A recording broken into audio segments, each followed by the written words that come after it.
జడ్జితో SLBC ప్రమాద ఘటనపైన విచారణకు demand.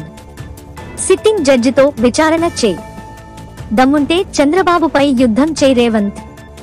ఇక రూపాయి ఖర్చు పెట్టకుండానే 11.48 కిలోమీటర్ల సొరంగం పనులు జరిగాయా అంటూ మాజీ మంత్రి హరీష్ రావు నిలదీశారు. తెలంగాణలో ఎమ్మెల్సీ ఎన్నికల నోటిఫికేషన్ విడుదల. కన్నతల్లికి అన్నం పెట్టలేనోడు పినతల్లికి బంగారు గాజులు కొనుస్తాడంట అన్నట్టు ఉంది తెలంగాణ సీఎం రేవంత్ రెడ్డి పరిస్థితి అని మాజీ మంత్రి హరీష్ రావు ఫైర్ అయ్యారు. తెలంగాణ రాష్ట్రంలో 100 రోజుల్లో తాము అమలు చేస్తామని చెప్పిన గ్యారంటీల గురించి మాట్లాడకుండా మూసి ప్రక్షాళన లాంటి పెద్ద పెద్ద మాటలు మాట్లాడుతున్నారని ఆయన అసహనం వ్యక్తం చేశారు. పాలమూరుకు ఏం చేశారని, పాలమూరు బిడ్డనని చెప్పుకుంటున్నారని మండిపడ్డారు. రేవంత్ రెడ్డి ఇప్పటివరకు ఒరగబెట్టిందేమీ లేదని హరీష్ రావు విమర్శించారు. నిజానికి పాలమూరు బిడ్డలందరూ పనిమంతులని, కాని రేవంత్ మాత్రం మాటలు ఎక్కువ, పని తక్కువ అంటూ విమర్శించారు.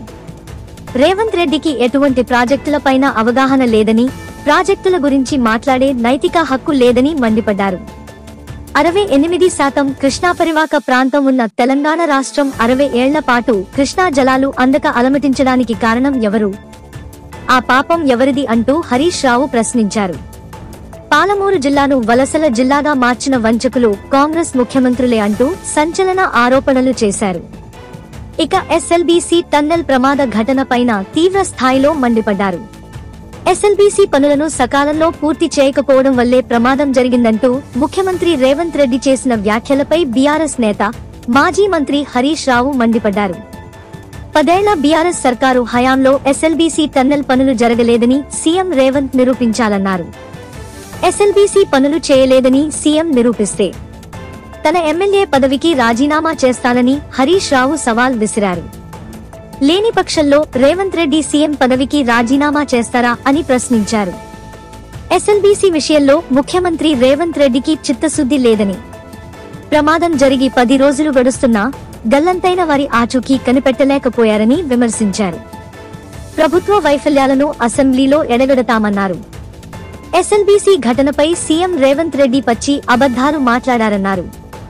బీఆర్ఎస్ హయాంలో ఎస్ఎల్బీసీ కోసం 3000 కోట్లకు పైగా ఖర్చు చేసి 11 కిలోమీటర్లు తవ్వినట్లు చెప్పుకొచ్చారు. ఈ విషయంపై ఎక్కడైనా చర్చకు తాము సిద్ధమని పేర్కొన్నారు. తాను చెప్పింది అబద్ధమని నిరూపిస్తే రాజీనామాకు సిద్ధమని సవాల్ విసిరారు. తాను ఎంజాయ్ చేయడానికి దుబాయ్ వెళ్లినట్లు సీఎం రేవంత్ అంటున్నారని, తన మిత్రుడు ఎమ్మెల్యే ప్రభాకర్ రెడ్డి కూతురి పెళ్లి వేడుకకు వెళ్లినట్లు హరీష్ రావు వెల్లడించారు. ఆదివారం వనపర్తి సభలో సీఎం రేవంత్ రెడ్డి మాట్లాడుతూ ఎస్ఎల్బీసీని సకాలంలో పూర్తి చేయకపోవడం వల్లే ప్రమాదం జరిగిందని సీఎం రేవంత్ రెడ్డి వ్యాఖ్యానించారు. అందువల్లే 8 మంది ప్రాణాలు కోల్పోయారని, ఆ పాపం కేసీఆర్ దేనని రేవంత్ విమర్శలు గుప్పించారు. కృష్ణానదిలో తెలంగాణ నీటి వాటా తేల్చకుండా ఆంధ్రాకు తరలించేలా సంతకాలు చేసింది కేసీఆరే అని, ఆ పాపం వల్లే పాలమూరు ప్రాజెక్టులు పడావు పడ్డాయన్నారు. ఎస్ఎల్బీసీలో ప్రమాదం జరిగినప్పుడు హరీష్ రావు దుబాయ్లో దావత్ చేసుకోలేదా అంటూ సీఎం రేవంత్ ప్రశ్నించారు. సీఎం వ్యాఖ్యలపై తాజాగా మాజీ మంత్రి హరీష్ రావు స్పందించారు.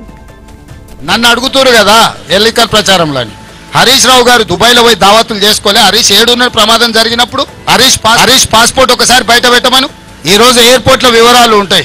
కాదనమను హరీష్ అవన్నీ తీసిన బయట పెడతా, అధికారికంగా ప్రభుత్వం నుంచి లేఖ రాస్తా. ఈ ప్రమాదం జరిగిన తర్వాత హరీష్ రావు దుబాయ్కి పోయి అబుదాబిలో 2 రోజులు దావతులలో మునిగి తేలింది హరీష్ రావు కాదని హరీష్ రావు గారిని చెప్పమను. అబుదాబిలో దావతులలో మునిగి తేలినోడు అంత దిగిన తర్వాత వచ్చి మేము ఇన్ని రోజులు ప్రమాదం సంఘటనలో ఇబ్బంది కలగకుండా ఉండడానికి రాలేదంటున్నాడు. మరి ప్రమాద సంఘటనలో ఆయన వస్తే ఇబ్బంది జరుగుతుందంటే ముఖ్యమంత్రి వస్తే ఇబ్బంది జరగదా? సోయి తప్పి మాట్లాడితే ఎట్లా? అర్థం పర్థం లేకుండా మరీ ఇంత దిగజారి మాట్లాడుతున్నారు. ఎందుకు ఇట్లా తయారయ్యారు? అధికారం కోల్పోయింది సరే గాని మైండ్ కూడా కోల్పోయారా? అసలు ఏమైనా పిచ్చి పట్టిందా? వీళ్ళకి దయ్యం పట్టిందా? నన్ను అడుగుతూ మీ రాజకీయ ప్రయోజనాల కోసం సాంకేతికపరమైన విషయాలను నిర్లక్ష్యం చేసి ఆదరాబాదరాగా ఎస్ఎల్బీసీ పనులు మొదలు పెట్టారని, కార్మికులు వద్దని వారిస్తున్నా వినకుండా వారిని మృత్యుకుహరంలోకి నెట్టారని మండిపడ్డారు. 8 మంది కార్మికుల ప్రాణాలు బలి తీసుకుని ఇప్పుడు కుహనా ఏడుపులు ఏడుస్తున్నారంటూ నిప్పులు చెరిగారు. రేవంత్ రెడ్డికి నిజాయితీ ఉంటే సిట్టింగ్ జడ్జితో ఎస్ఎల్బీసీ ప్రమాద ఘటనపైన విచారణ జరిపించాలని డిమాండ్ చేశారు.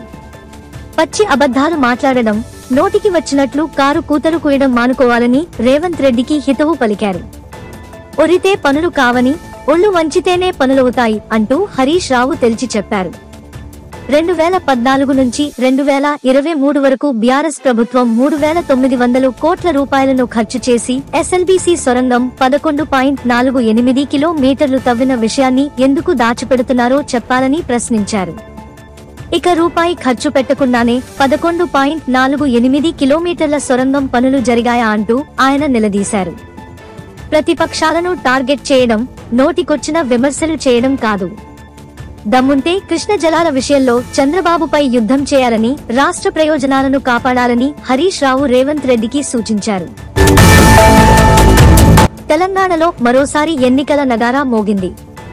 ఎమ్మెల్యే కోటా ఎమ్మెల్సీ ఎన్నికలకు కేంద్ర ఎన్నికల సంఘం నోటిఫికేషన్ను విడుదల చేసింది. ఎమ్మెల్యే కోటాలో 5 ఎమ్మెల్సీ స్థానాలకు నేటి నుంచి నామినేషన్లు ప్రక్రియ ప్రారంభమైంది. ఈ నెల 10వ తేదీ వరకు నామినేషన్లు స్వీకరించనున్నారు. ఈ నెల 11న నామినేషన్ల పరిశీలన, 13న నామినేషన్ల ఉపసంహరణకు గడువు ఉంటుంది. ఈ నెల 20వ తేదీన ఎమ్మెల్సీ ఎన్నికల పోలింగ్ జరగనుంది. 20వ తేదీన ఉదయం 9 గంటల నుంచి సాయంత్రం 4 గంటల వరకు పోలింగ్ జరగనుండగా, అదే రోజు సాయంత్రం 5 గంటలకు ఓట్ల లెక్కింపు ప్రక్రియ జరగనుంది. ఎమ్మెల్సీలు మహమూద్ అలీ, సత్యవతి రాథోడ్, సేరి సుభాష్ రెడ్డి, ఎగ్గే మల్లేశం, మీర్జా రియాజుల్ హసన్ల పదవీకాలం ఈ నెల 29న ముగియనుండడంతో ఈ ఎన్నికల నోటిఫికేషన్ విడుదలైంది. ఈ 5గురి స్థానంలో కొత్తవారిని ఎన్నుకోనున్నారు. ప్రస్తుతం అసెంబ్లీ పార్టీలకు ఉన్న సంఖ్యా బలాన్ని బట్టి అధికార కాంగ్రెస్ కు 4 ఎమ్మెల్సీ సీట్లు, బీఆర్ఎస్ కు 1 ఎమ్మెల్సీ దక్కే అవకాశం ఉన్నట్లు తెలుస్తోంది. ఎమ్మెల్సీ టికెట్ 2 పార్టీల్లోనూ ఇప్పటికే పోటీ నెలకొంది. టికెట్ దక్కితే గెలుపు కానున్న నేపథ్యంలో నేతలు టికెట్ కోసం పోటీ పడుతున్నట్లు తెలుస్తోంది. మరి ఆ టికెట్ దక్కించుకునే అదృష్టవంతులు ఎవరనేది ఉత్కంఠగా మారింది. ఢిల్లీ పర్యటనలో ఉన్న సీఎం రేవంత్ రెడ్డి ఎమ్మెల్సీ అభ్యర్థుల ఎంపిక విషయంపై అధిష్టానంతో చర్చించే అవకాశం ఉంది.